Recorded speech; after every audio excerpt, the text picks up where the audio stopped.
Black women are 2 to 3 times more likely to die from pregnancy related causes, with 80% of those deaths being preventable. Hi, I'm Deja Black, and I experienced something called PROM. I was 18 years old when I experienced PROM. It stands for preterm premature rupture of membranes.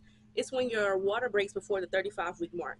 My water broke at 14 weeks. But when I went to the hospital that night, they told me that I just had an accident and sent me back home.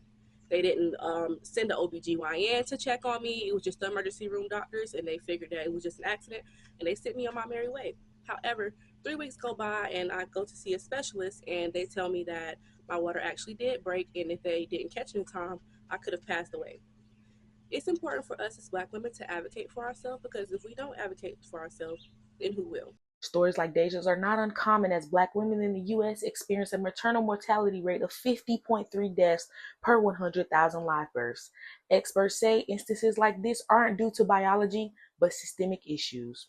Here's what Doula Case Dupree has to say. There are not a lot of culturally competent assessments that are targeted for Black women. Depression in the DSM may look like feelings of sadness or hopelessness and certain other categories, right? But for some Black women, that can look like irritability, that can look like somatic symptoms like backache, headache, that doesn't look the same. So when you're asking these questions and you have assessments that are targeted towards people, you need to make sure that your assessments are culturally competent and are considering the client's background and history.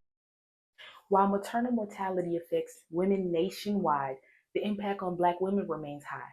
Experts and advocates say the change starts within the system by listening to patients, improving healthcare, and holding healthcare professionals accountable. As for many women, being heard and feeling accepted could be the difference between life and death. Here in Greensboro, North Carolina, I am Jamari Moss.